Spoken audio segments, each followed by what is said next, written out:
Welcome to the Plaid Sheep Oracle, Cancer. Oh, very interesting, Cancer. We start with this After the Rain card. Silver lining, relief, hope, mercy, it's over. Acceptance. And there is a whole thing here about an acceptance, about an allowing. I almost don't like either of those words, and I can't quite pull one up that I almost want to say a knowing. There's also sort of stories showing up here. Here a little bit, the Wizard of Oz, right, over the rainbow.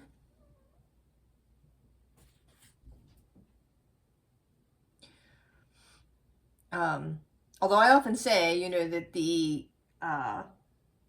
book, The Wizard of Oz, is much cooler than the movie. For a number of reasons. One is that it's much clearer at the end of the book that everybody had already what they needed. I mean, Dorothy in the movie is told, you know, you have the ability to go home anytime you wanted to. But it isn't as clear, I think, for the other three characters. But in the book, you really understand that they all had what they thought they were lacking all along. The lion was courageous, the scarecrow very intelligent, the tin man, you know, deeply loving.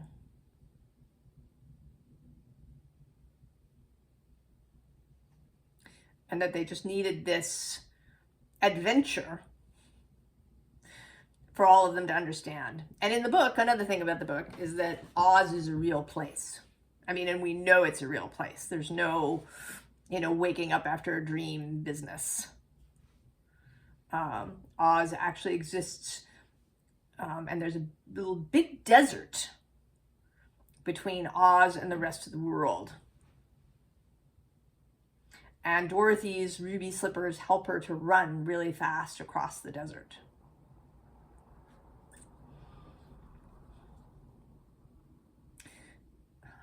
And I want to say that it's kind of a desert of the mind, right? We here in the quote normal world, we don't see Oz. We don't even really see the desert. So there's something about seeing here as well. The scene underlying is the breathing rose. Heart healing, emotions, connection, time, eases. And this, I think, right, this is this feeling of knowing more than allowing or accepting. I mean, maybe they're all wrapped up in some way together. Below that is the rose without thorns. You have a right to your joy, peace, sweetness of life. You know, even that is a little resistant, right? You have a right to your joy. There's a, you know, fighting for your rights kind of energy there. And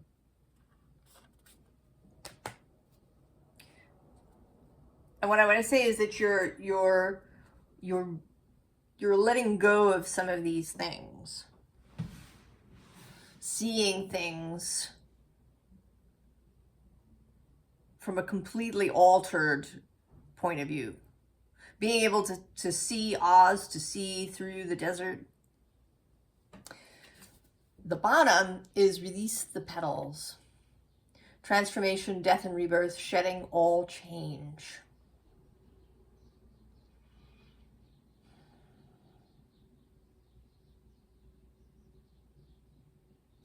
And this feels like Dorothy kind of becoming Glinda, or, you know, becoming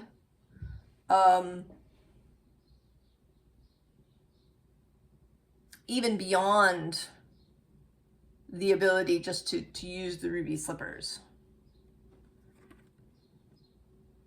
Right? She comes beyond the need of any particular item.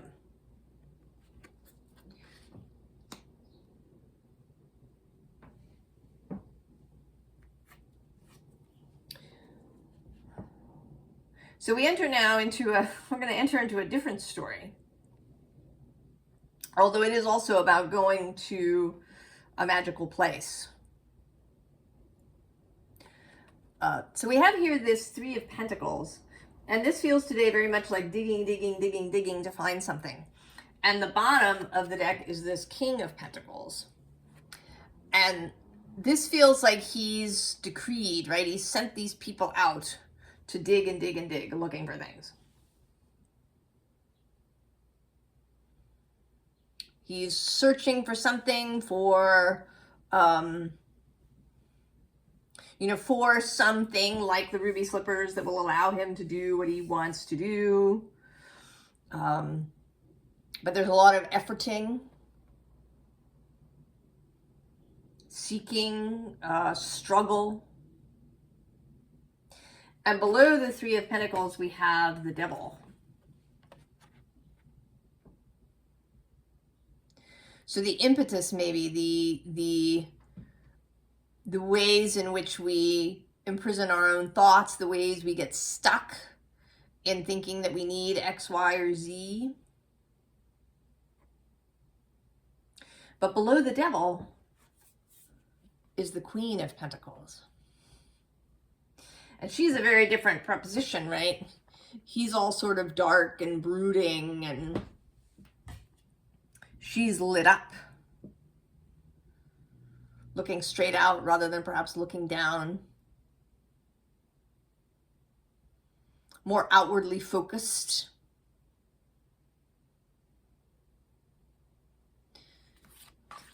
So that energy is there, and actually below her is the Ace of Wands and this Page of Pentacles, and I'm going to go one more to the Page of Wands.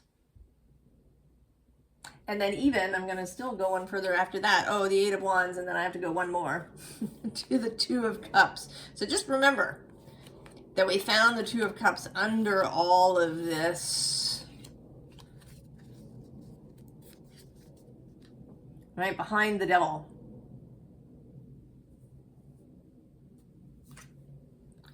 So we have then the Two of Swords.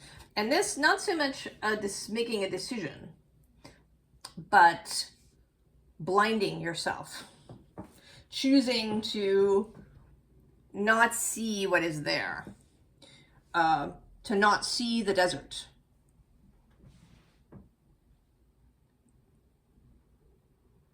And actually, as we enter, the next story that we enter here a little bit is Alice in Wonderland.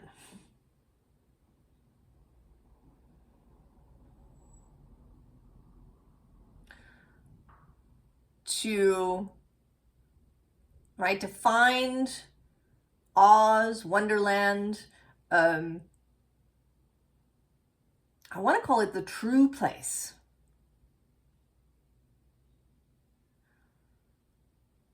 The place where you actually see behind the artifice. It's almost like Oz and Wonderland are on the other side of the stage curtain.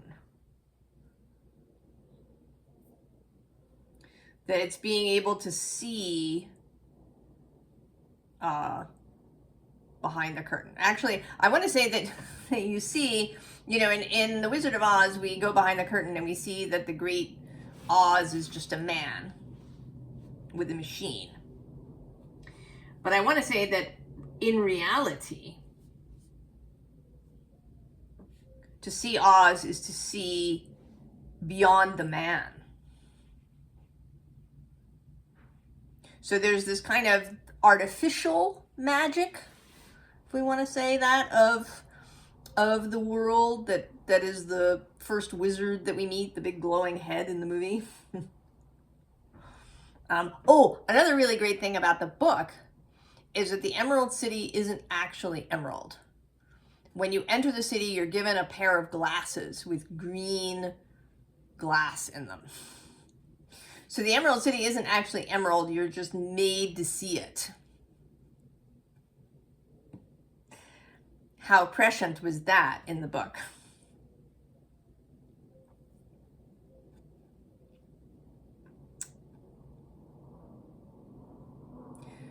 So there's that the fake magic.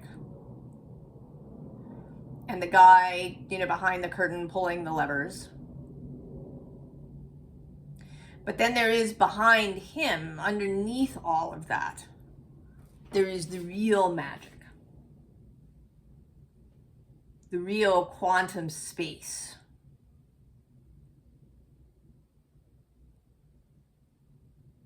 And I don't know if we're ever going to reach a point where everybody sees it. Because there is a way in which that might, I don't know, would it end the show? Right? If everybody could see, behind the stage. I don't know.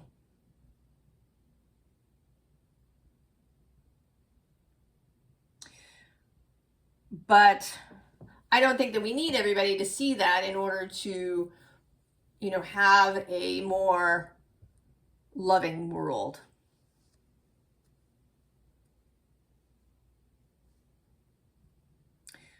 But anyway, nothing I can answer.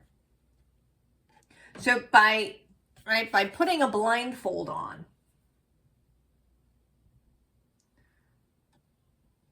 you can find Oz, you can find Wonderland. And then we have the Drink Me,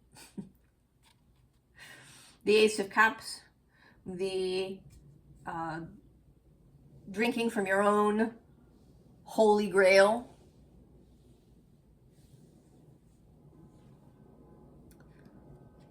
And this Temperance.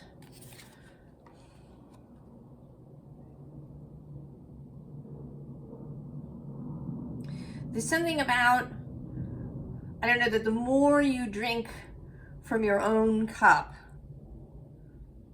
the more this outer world is diluted. Right? Temperance is really moderation. To temper something, or at least one definition of temperance is to temper something is to dilute it. So you would, if you had something that was pure alcohol, you would temper it by adding water. And that would lessen the quantity of alcohol per cup, right? You would dilute it.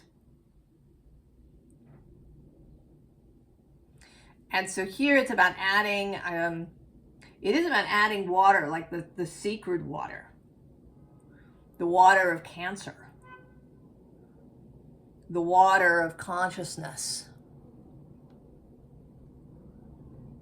And the more of that you add, the more this fake stuff will be diluted, and it won't be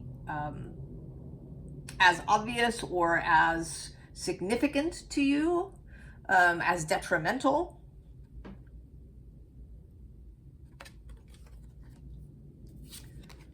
And then you get to the Page of Cups, right? So you've been in this kind of King of Pentacles energy, and after you drink, right, it's like the shrink me, you end up as the Page of Cups, who is much more open to dreams, to magic, to spirit, to everything in the non-physical. And also things in the physical that we discount, nature. the whole animistic world.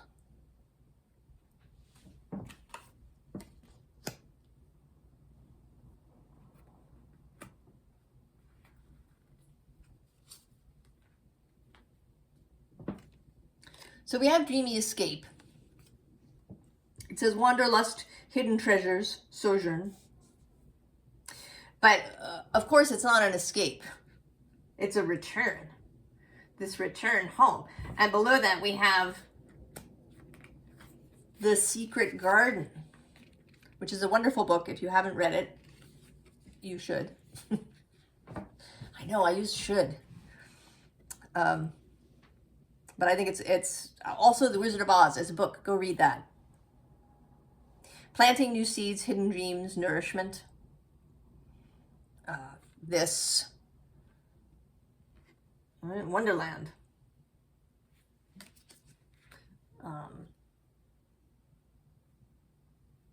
The bottom is You Are a Gift. Visionary, step into your light. Come home. Come home beyond all the distortions,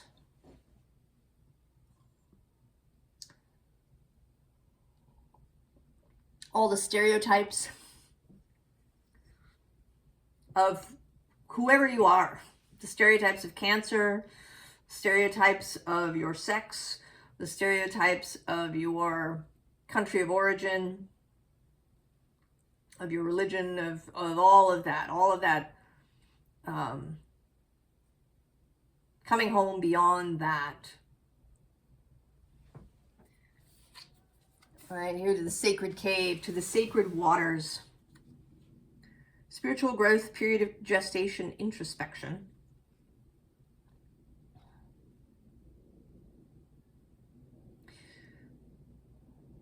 But I would say knowing this as the real place.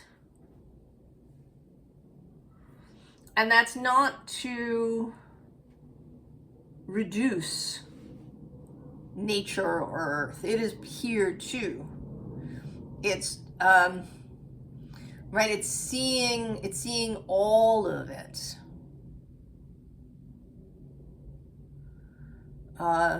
Knowing that trees are multi-dimensional beings. Actually, it's a favorite story that Gabor Mate tells. He talks about going on an ayahuasca journey. He led them, and his daughter leads them. But he was participating in the ceremony, and he found himself, people around him were having these amazing experiences, and he says, that he was seething with envy that he couldn't experience these things. And so then after the ceremony later, he went for a walk, and he was walking around, and he suddenly had a whole different vision of the landscape and the nature around him, and how the trees were, alive and multidimensional. And so later, like the next day, once he was back sort of in what we think of as normal space, if he came up on a tree, he would say, "Oh, no, you can't fool me anymore. I know the truth now." So it's seeing the all, right? We have here this nostalgic release with this naked person. Healing the past, relationships, sensory memories. And I want to say the knowing memories of your soul and all of its previous lives.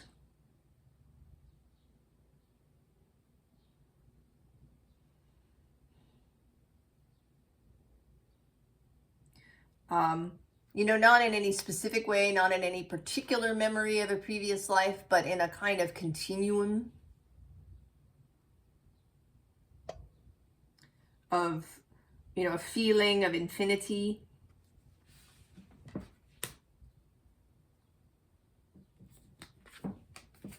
And then the enchanted forest, of course. Nervous system support, deep breath, grounding.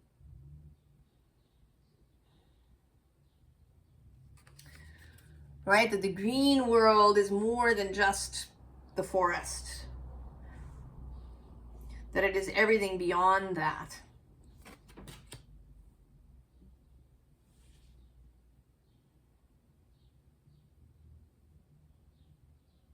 Right? That Wonderland, a place to challenge assumptions and stereotypes and beliefs.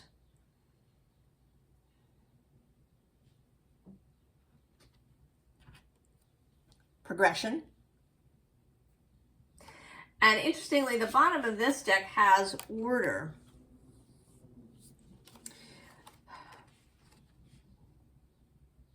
But the order not of human systems. The order of the universe. Because although there is chaos in this, creational quantum space, but there is also order. There's certainly order in the natural world, in sacred geometry and interconnected systems. So it's not that you are stepping into chaos, where you're going to be forever confused and not having solid ground. It's not like that.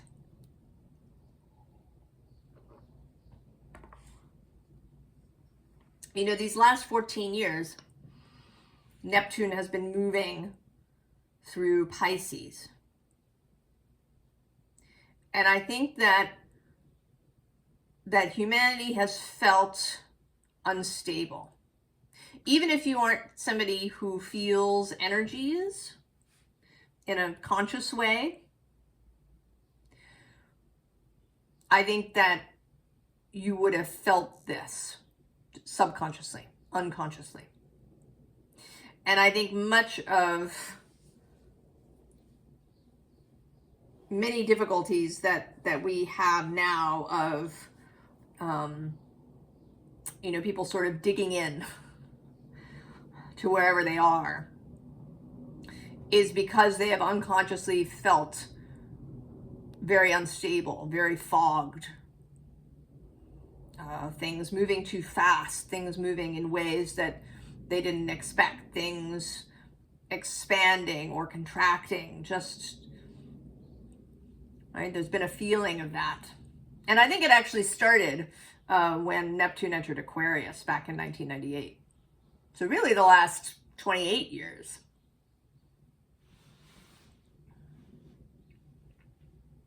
27, 28 years. That there's been this growing sense of unease. While at the same time, there's also a lot of expansion in many ways.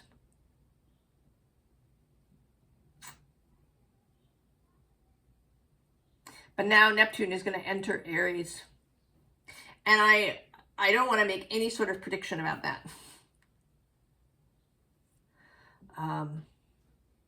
I have my own personal wish, my vision for what that could be like. And you will have yours.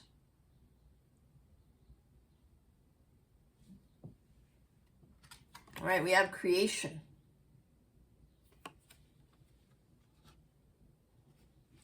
Right, and both, right, like the adult and the page. Sort of the queen and the page.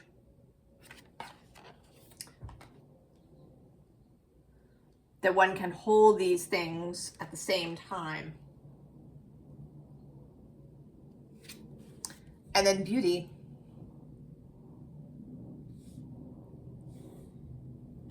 Beauty as a value.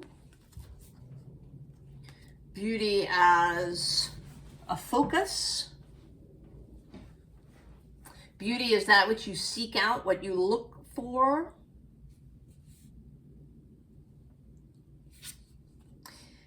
And then interestingly, we have this mental health card. It's kind of, it's an odd thing. You know, it sort of strikes one as a little odd, but, and I'm actually sort of seeing this reindeer as giving a little bit of side eye to,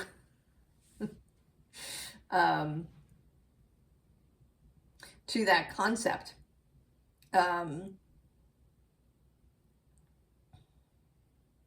You know, and that maybe, right, seeing through constructs, seeing through ways which we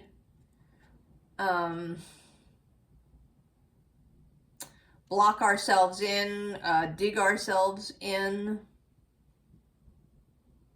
with labels or diagnoses, or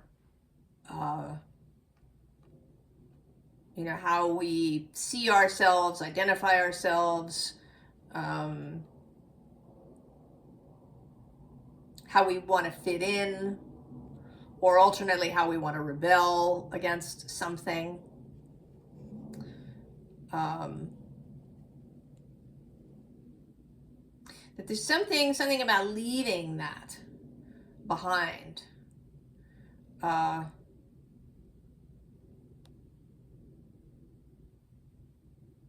You know, I'm actually going to look her up. I don't normally do that, but I'm kind of feeling the impulse.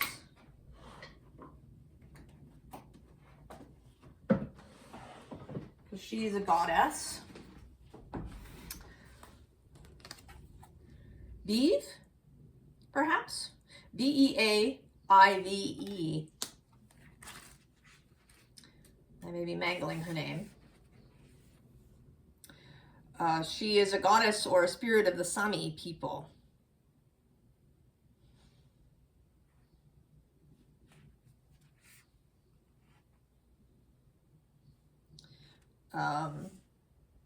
She is the goddess of the sun, spring, plants, prosperity. And she is somebody, so the reason that she chose mental health is because of the long dark that exists for the Sami people, because they live so close to the Arctic Circle. And people sacrificed and gave to her at the winter solstice, right, to bring back the sun.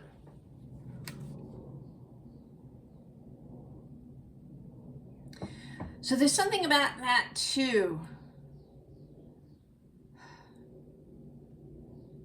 You know, that there has to be some sort of sacrifice in order to bring back the light.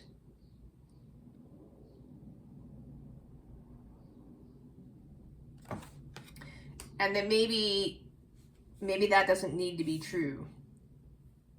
Or maybe what needs to be sacrificed to be made, you know, sacrifice means to make sacred. I don't think that originally it was really about giving something up so much. It was about taking something that was a mundane aspect and giving it to the god in order to make it sacred.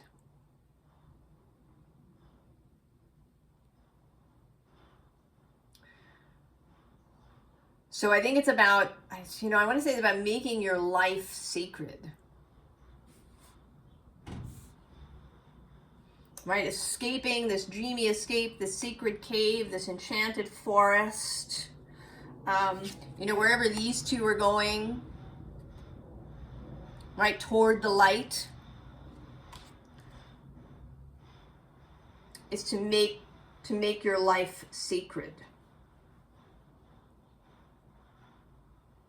That is part of Wonderland and Oz. Right, because we have lost and found. And the bottom of this deck is this Four of Cups. Right, this Four of Cups, you know, there's this head, you know, that maybe you've been trying to change your mind in some way. You've been really working on thoughts. When there's this cup, that is being held out to you to drink. Below this, we have the Two of Swords repeating. And she too is blindfolded. She stands here behind a mannequin, a fake person.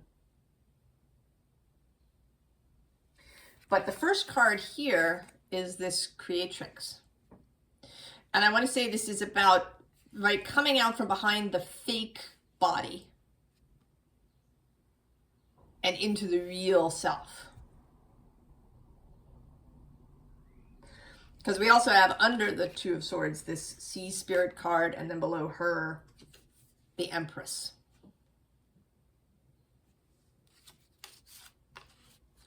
So what lies beneath?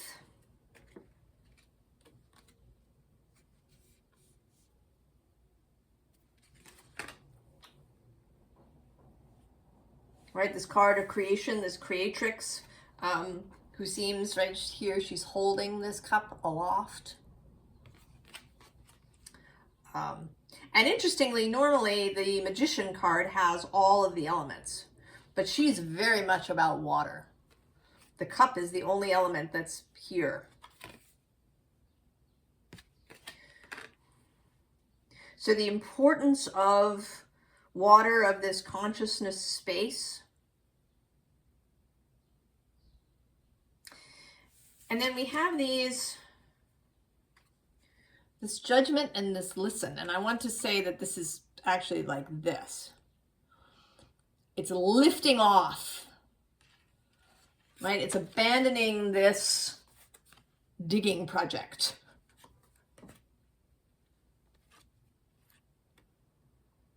And lifting off. Now, an interesting thing is that these two cards, this King of Swords and this Emperor, came out, and they just felt wrong.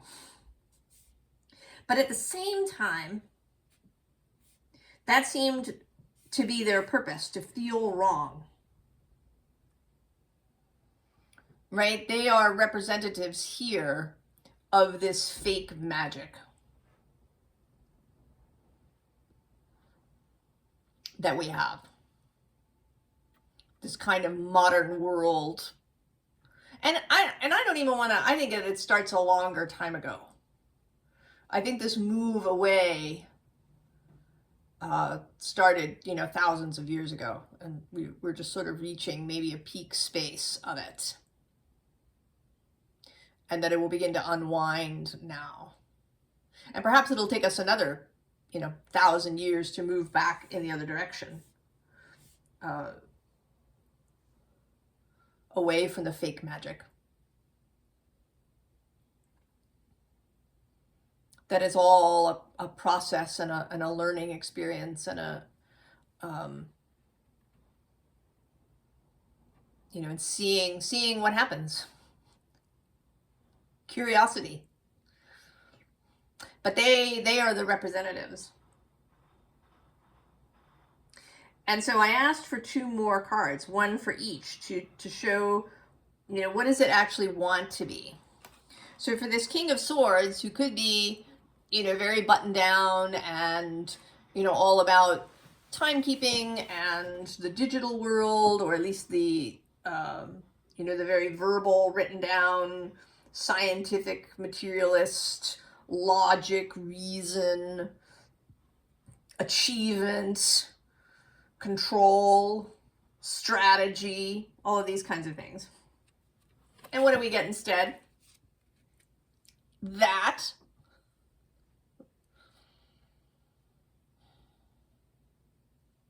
Image, right? This heart forward, open.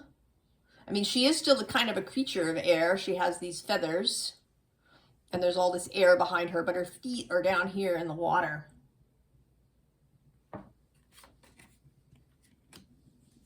Actually, I'll put her on top. And then for the Emperor, who's, here very much grounded. He has all these symbols of his rank, of his power. You know, there's all this stone behind him. He's solid on the earth. And what we get for him is that.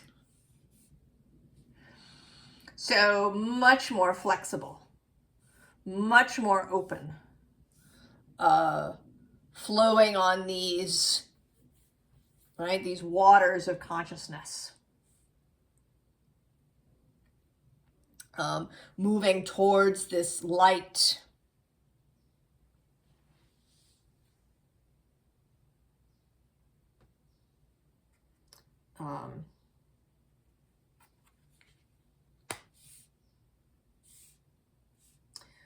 So, advice. We have the Three of Cups. Drink the water. Drink out of the cup.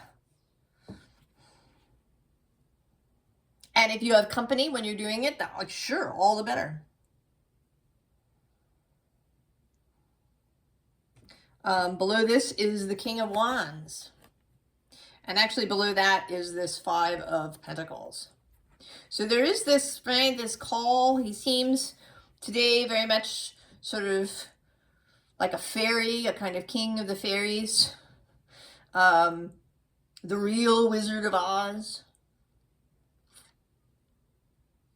who is calling to you, kind of stuck in this stone that you've been in.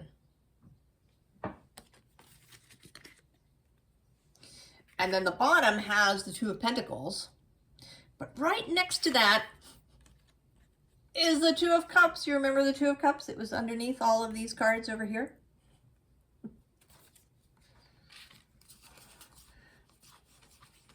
Beyond all the pages and the wands, you have the Two of Cups.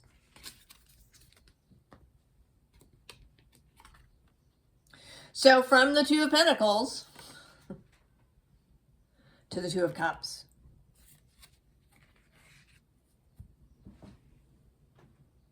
Now, this first card popped out. Actually, another card that popped out, but I didn't take it, was the Two of Swords. It popped out and I put it back. And then it showed up. And then here, this card popped out and it absolutely wanted to be kept. So I kept it, right? Oz, Wonderland. This ability that children have to see these places. Because they are open.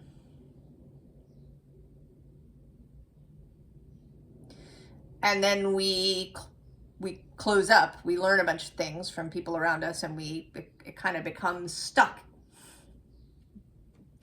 It's the thing. But I think that for some of us, not all, but for some of us, we come to a place where we start to reopen. So it's not that we want to go back to childhood, you know, to being children. What we're doing is opening. We're coming back to that state where we can see. So the next card that came out, or that I chose, was this card, which for me is all about co-creation with, mostly with your higher self, your wider self. You know, there's the two of you, you've got a plan, and you're bringing it into being. Interestingly, a card snuck out underneath it, and it was this card, which is my quantum creation space card. So this is waiting. It's just waiting for you to take the sword of truth. Once and future king, for a third story. The once and future Cancer.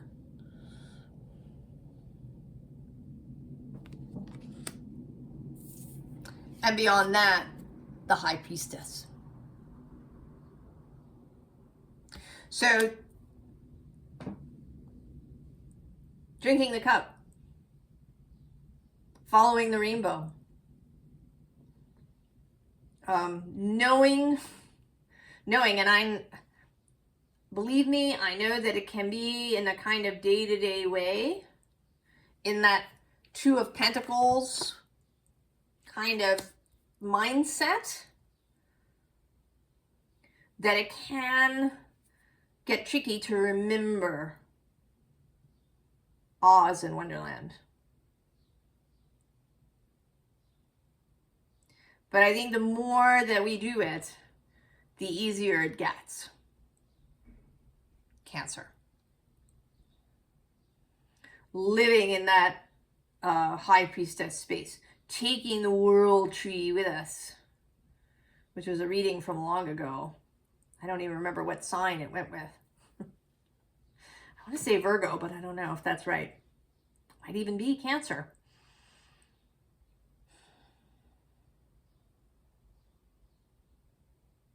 That this is, right, we just do it more and more and more each day. Right, the more we drink, the more, right, the more the fake magic is diluted. And we can see the real magic.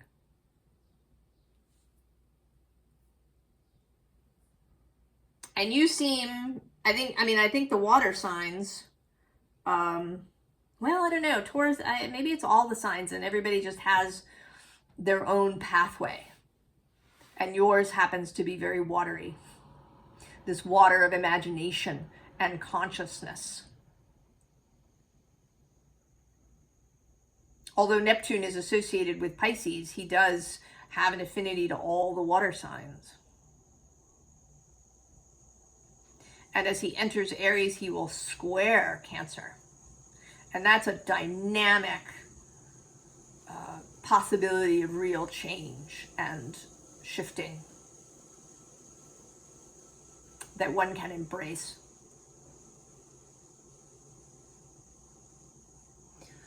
I hope this is inspiring and hopeful for you, Cancer.